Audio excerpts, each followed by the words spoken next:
Hello and welcome to the Story Behind the Stories, your weekly look at the pages of the Neepawa Banner Press. I'm Eoin Devereux, news and sports reporter with the Banner Press. Thank you very much for taking a little bit of your time, especially during this holiday season, to spend with us. I am joined this week by Kira Paterson. Kira, good to have you here. Yeah, sure. Good to be here, I guess. You can just feel the energy coming off those words, right? Oh, yeah. It was totally worth digging through 2 feet of snow to get here. As we are recording this, yes, we did have a storm that rolled through.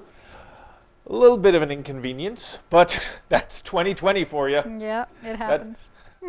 Why not end the year just the same way we've gone through the year? But we're going to get there. We're definitely going to get there. This is going to be a special episode as well. It's going to be the next 2 papers. It's a double feature. That's right.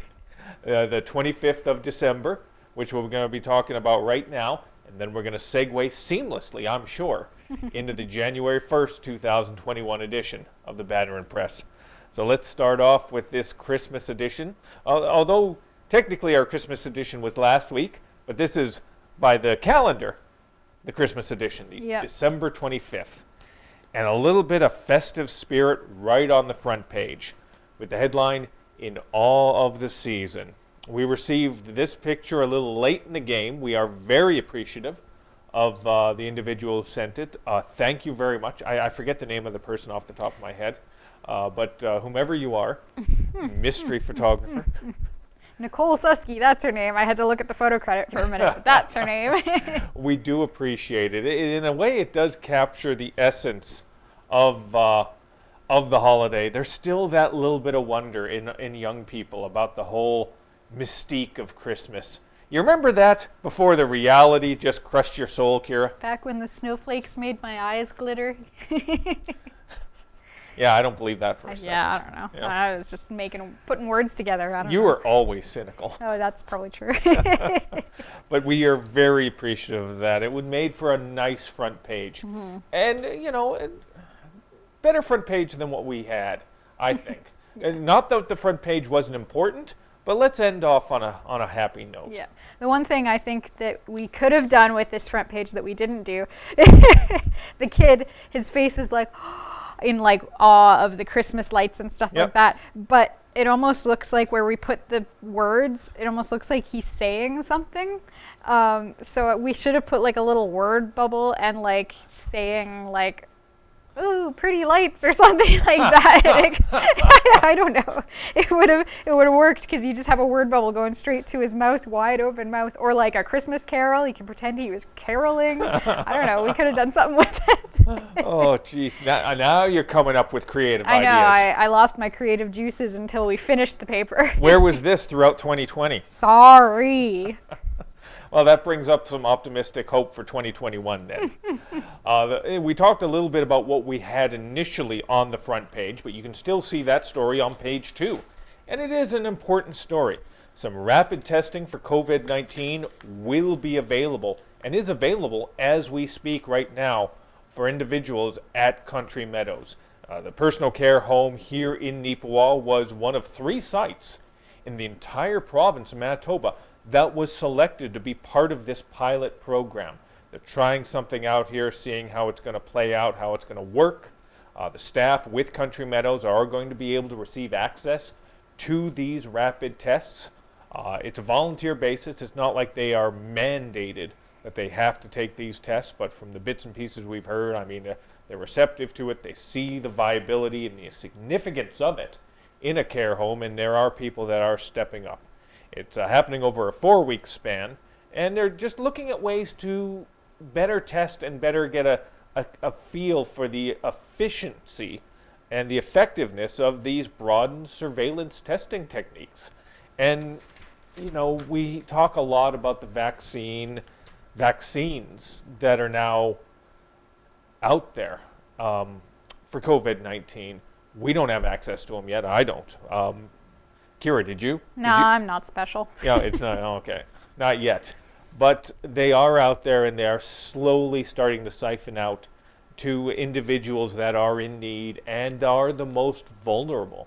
So We're not out of the water yet, but it's a little bit of hope. And a little bit of hope can go a long way during the holiday season. Well, what's your take, Kira? I think I was really impressed or really glad that we got this story, because it came out of nowhere. We had no idea that this was coming until we got the news release. We're like, oh, wow, that's big news. We definitely need to get it in the paper before the end of this year. Yep. So hopefully people will be picking up the paper, not just bundled up at home all day, and give that a read, because it's an important little story there. Like it's happening right here in Neepawa that they're doing this test, and depending on the results here and in the 2 other care homes in Manitoba, they will be potentially rolling this rapid testing program out to other care homes in Manitoba, which is really great, because obviously we need to do as much as we can to protect the people in the care homes, because they are among the most vulnerable. And again, I mean, a little bit of a peek behind the curtain, as it were. Up until this came in, we didn't have anything really that jumped out as front page worthy. You want to put something that's either very visually intriguing or something that's significant in terms of a news standpoint. And not to say that what we had in the paper wasn't sort of just, yeah, but we had some important stories in there, but just there wasn't a visual to go with it or anything like that. But we had a couple options come in late, what we went with ultimately, and this story, which did end up on page 2 of the newspaper. So if you do want to read a little bit about it, get some background, some information on what's playing out in your community, you can find that in this week's edition of the Banner Press. And hopefully you do pick it up. I mean, we're not going to be having big Christmas dinners with family coming in there, so what else are you going to do with your time? Wow, I just depressed me on that one. Make a good point, though, unfortunately. Yeah, but I've just thrown myself completely off track here. Let's segue over to something a little bit better. Sure. Let's talk about the next story. Yes, here. we'll give you some good news. This is actually pretty cool. A Gladstone resident won $250,000 in an extra prize, like the little extra that you add when you buy a lottery ticket. It's like $1 or something like that. And he won $250,000 about this time last year. That's the great thing about that, yeah. He didn't end up claiming it until just a week or so ago, almost when it got just before the expiry date. So it was kind of a neat little story. He was interviewed by the lottery corporation that he claimed the prize from, and he's like, yeah, I wanted to think about it for a while. I kind of let it sink in, and now that I've claimed it, I mean, it's been a year, but I still don't really know what I'm going to use the money for. I guess we'll see. Like, he was very nonchalant about it, which was kind of funny. But it's always cool to see a winner from the area, for sure. Yeah. Now, we're not giving the gentleman's name. It is in the story, but you know what? It's one of those things of cousins that you didn't know existed come out of nowhere type thing. So if you want to find out the details, and if you want to claim to be a cousin or something like that, you're going to have to read the paper. Do the work yourself. But don't do that. That's just, don't be that person. No.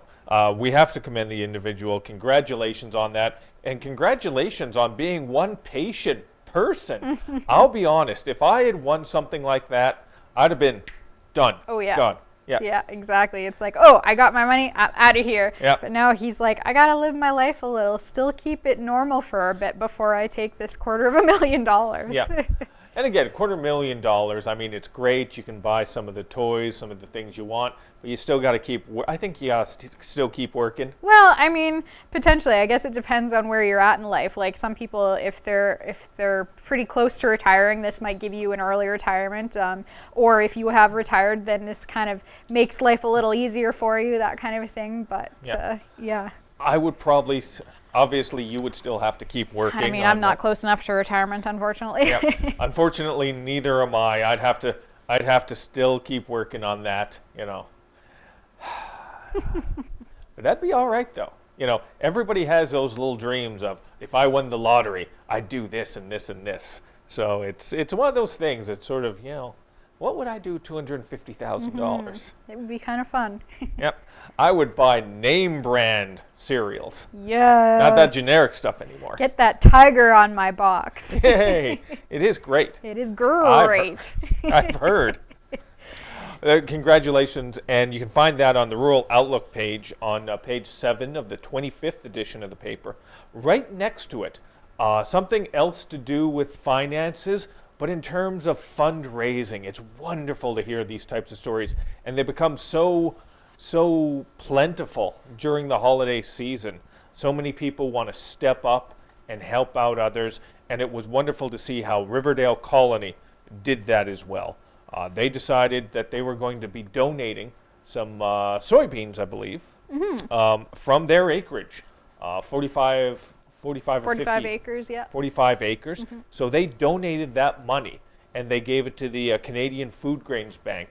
And in the total that it came out to was about $11,000. Well, actually, I think that this $11,000 is in addition to their soybean project, their growing project, because they were saying how the story is a little bit about an additional fundraiser that goes with this growing project that was a raffle. And the ladies at the colony and the kids, they wanted to get involved somehow, and they weren't out in the fields helping with the farming project. So they decided to bring together a bunch of prizes and do a raffle draw. And that was what raised $11,000. So there was obviously the 45 acres of soybeans, which I'm not 100% sure on the total of that, but that would raise a decent amount, plus this $11,000, which was raised by the women and the kids in the colony getting involved and creating prizes and selling tickets and all that kind of a thing. It was amazing to see. That is really nice. And again, this time of year, every little bit helps for every single organization. Different group as well, but in the Carberry page, Gladwin Scott mentions some assistance that Riverbend Hutterite Colony did. Their students and teachers were helping out with Christmas gifts as well. We're not going to go too deep into that right now, but you can find that in this week's paper on page 11. It's wonderful to see all these different people stepping up. We got examples of it as well elsewhere. We don't have it on our list, but we talk a little bit about delivering some Christmas cheer on page 3. We talk about the Cats TNR raffle as well on page 3. And the hampers from Salvation Army are also on page 6. Yep. It's just everybody's in that little, even though it didn't feel like it for the longest time, everybody is sort of gotten into that festive spirit. And I mean, it'll be a little bit different than normal because people aren't planning a huge dinner for their family to all come together into one house and that kind of a thing. But there are a lot of people that were looking for different ways to celebrate this year. And one of the ways that a lot of people found to celebrate was to support charities and to help those in need and that kind of a thing, which is really cool to see. Really nice. And we thank everyone who submitted those features. Gladwin, who has been the most important part of our Carberry page throughout the entire year, submitting profiles, submitting stories, submitting updates for us from that area. So we are appreciative of that. And it's hopefully it will be ongoing into 2021. So. But we did actually do a little bit of work. Oh, yeah. So we wrote some stuff, too. I mean, there was a lot of submissions this week, which doesn't make it any less news. It was just that it gave us a little less work, which was great. But we did do some work, I swear. It is nice to coast every once in a while, quite honestly. Oh, yeah. But you did some work. You did a lot of tracking down of information. Touched base with a lot of political representatives from around the region, didn't you? Yeah, so I sent an email out to basically every municipality within our coverage area that I could find an email for, and I did get quite a few responses back. A disclaimer here that not all of the responses are in the 25th edition. There will be more in later, probably the January 8th edition, because these two guys, Michael Porrick from the RM of Rosedale and Gerald Barber from the rural municipality of North Norfolk, they ended up sending me a response like almost immediately. The other guys took maybe a day or half a day longer. So I had this written up with the two responses ready for the 25th, and the other responses will be coming later. But they kind of just look back on some of the highlights of 2020, on obviously some of the challenges, which we can probably guess what most of the challenges were from, and what they're looking forward to in 2021. So definitely give that a read, and also look forward to the January 8th edition that'll have even more municipalities represented in it. That's right. it is important to sort of keep up with what's going on, not just in your community if you live in Neepawa, but the surrounding community, because it all does blend together and it all does work together to make this region what it is. So we're definitely going to try and sort of consistently reach out to the Rees, and if you're watching this or if council members are watching this, definitely keep us in mind if there's anything new or interesting going on in 2021, because we definitely want to share those stories with everyone. Yeah. Yep. Yeah, and we have a large coverage area, and none of us, like, there's a few of us that live in Neepawa, a few of us that live kind of Minnedosa area, Arden area, but there's such a huge, vast expanse that none of us really go to on a regular basis, and we would like to cover that as much as possible, but we don't always know what's going on in those areas. So definitely, if you're within the coverage area of the Banner Press, if you get a paper and you want to see more local news, make sure you're helping us keep up to date on what's going on in your area. Yeah. Let's close out this edition of the newspaper with a little bit of a look back, not just a look back to 2020. We're gonna do a look back to 1934. Casper Werhan did a story talking about some of the history coinciding with the Beautiful Plains Museum, and that story is on page 15. And I had no idea about some of this stuff, so it's, you know, it was new to me. Yep. Absolutely. It was kind of neat. It involves the Orangemen, which is kind of one of those groups, you know, kind of like the stonemasons and the Shriners and one of those types of service groups. The Orangemen, used to have a group in Neepawa, I guess, because they had a parade in Neepawa, and there's a picture of it here. Yep. In the background of that picture, there is also the Opera House, which eventually later on became the Roxy Theatre. And then the King Edward Hotel, which got demolished, kind of moved to another place, and then eventually whoever owned that at some point started the Vivian Hotel and Bar, which we know today. So there's kind of a bit of business history and some history about the Orangemen, some really old history dating back to like how it all started, and then obviously some details about the businesses themselves and when they were built and where they moved and how all this happened and that kind of a thing. But it's really cool to kind of see an old street in Neepawa, and some of these buildings you can still recognize today, so it's neat to kind of look and be like, oh, that was standing even back then. Yep.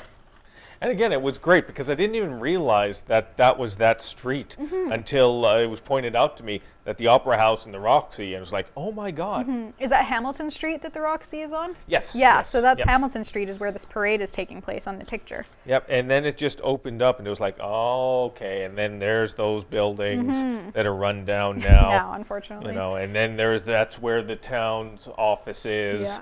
Yeah. You know, it was like, oh, this is so cool. Yep, so if you want to see that, that is on page 15 of the newspaper.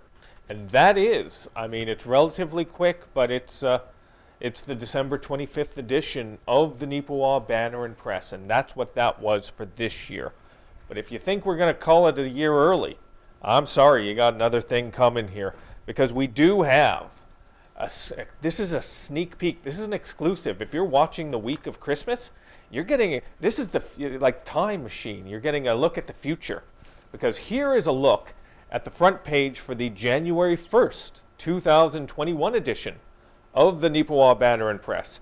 And this one is a retrospective of everything that sort of happened throughout the entire year. Isn't that right, Kira? Oh, absolutely.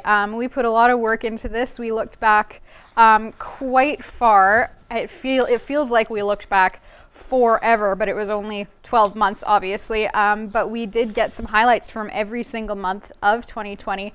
I mean, obviously, we kind of know what the big news was for 2020. Everybody kind of knows that. But there is other stuff that happened throughout the year. So we definitely wanted to highlight everything that happened, COVID and non-COVID related. Yeah, so Eoin, what was kind of your favorite thing that we featured in our looking back over the year feature? Well, Kira, if I can be serious for a minute, I think 2020 really was a year that covering the news sort of got, well, quite honestly, easy and difficult all at the same time.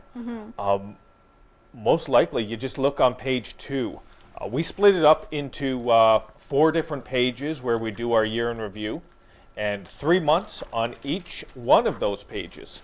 So you can see on page 2, January, February, March.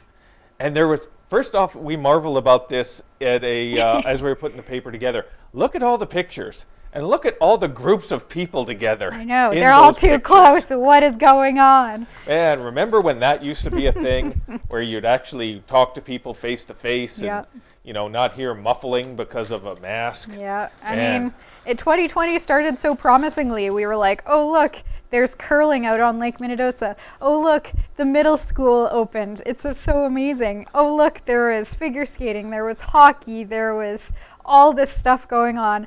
And then all of a sudden in March, things went down the crapper. And again, I remember this because this was a discussion. We were talking about this on my birthday. It was March 12th. Mark that on your calendars if you'd like to send gifts. You don't have to send gifts. Do it. Send him a gift. But we were having a food plate. I didn't want cake. I don't have much of a sweet tooth. So we got loose meats like bologna and salami and all that. And cheese and crackers and all the good stuff. Making sandwiches, And I was talking to Kate Jackman Atkinson about that, and it was the day before everything just sort of went sideways. When the NBA shut down, when Tom Hanks and his wife ended up getting COVID, when everybody started to go, oh wow, this is serious. It was the day before, and we were talking about this is getting a little weird. This is starting to get a little, I wonder what's going to happen in the spring. Well, and one of the scary things was we were kind of isolated in our little bubble. Nothing had really reached Manitoba yet, and things were starting to blow up in the States. And one of our very own, Casper Warehan, was in the States at the time visiting a friend when it broke out. Casper was in Utah, I believe. Yes, Salt Lake City, Utah. When they started to talk about one of the first cases in the NBA being in the Utah team. A member of the Utah Jazz, Rudy Gobert. Remember, that feels like a lifetime ago. It does. Yep. I mean, and also we were in another building at that point because we did a lot of things this year. We also moved from the old Banner office on Hamilton Street into the old press office, which is now our new Banner and press office. Now you're getting ahead of yourself. Yeah. Because if you look in the center spread, April, May, June, July, August, September, you can see one of our front pages that we feature talks about returning to our roots. And that is really just, it all does feel like it was a lifetime ago. It feels like we've been in this building for a really long time now. And it's like, oh yeah, it was like years ago that we were all out in the 243 Hamilton Street building. Like, that was forever ago. But no, it was like 6-7 months ago. And we feature some of the stories that we thought were relevant. We either do it through pictures, we went through our archive, or through just a little paragraph write-up about the things that happened. And we have some front pages as well. They might be a little bit small. They're probably a little bit bigger on the actual paper that Owen's holding there. Yep. But they're a little bit small to me on this this little paper. But they do have some pictures and some stories of some of the highlights from this year as well. July, August, and September. You can see one of them for the record-setting storm that hit the region. We do have a little thing on page 8. Historic flood hits Westman in 2020. Just a little standalone. Because quite honestly, under normal years, that would have been the story of the year for the Neepawa Banner Press, but not so much this year. It was one of the stories of the year this year. It was maybe ever so slightly under the top story of the year, just barely below tying with the top story of the year, which was obviously COVID, because it affected us for so much longer and so much more, and all across Canada, not just in our region, right? Yeah. And what amazes me about that is, even back then, July, August, September, it was all a case of we still didn't even have the full impact, quite honestly. Everything shut down in the spring. Everybody sort of went sideways in the spring, started freaking out a little bit. And quite honestly, I'd go back to that right now and go, God, I wish. Yeah. I wish we could be as naive as that. Well, when Prairie Mountain health region got singled out because of Brandon outbreak, and we just all decided to go into like orange or whatever it was, it just seemed like, oh no, this is terrible. We're getting like 60 cases a day. And now all of a sudden we're like, oh, phew, we're only getting 150. That is exactly how things sort of played out there. And you can see it on actually the final page, in which we do an update. One of the front pages I am a little proud of, even though it's very simple, but it was profound, I thought, because of the visual impact of it, was the Pallister one in November. And again, you're going to have to pick up a hard copy to see a closer version, or check it out on mywestman.ca, in which we see the line of COVID-19 and how it impacted Manitoba and how it dramatically went up in September, October, November, and it just totally, we got lucky in the spring. Let's not mince words. We got so lucky in the spring, but we're getting around. We're coming around. So hopefully, we'll get lucky in the new year. Mm-hmm, for sure. Yeah. Yep. But that, and again, these are things big stories. Any other year, the Neepawa Natives hockey team deciding to change its name. Under a normal circumstance, that would be one of the biggest stories of the year. The major donation to the Neepawa Health Center from High Life Foods under normal circumstances, that would be huge. Mm-hmm. But it all got overshadowed to a degree by the flood and most definitely by COVID. Mm-hmm. But if you want to relive 2020, and quite honestly, I know you don't. None of us do. But if you would like to re-educate yourself on some of these other stories that were to a degree overshadowed by COVID, by the flooding, we do have an update. There's some good news in here.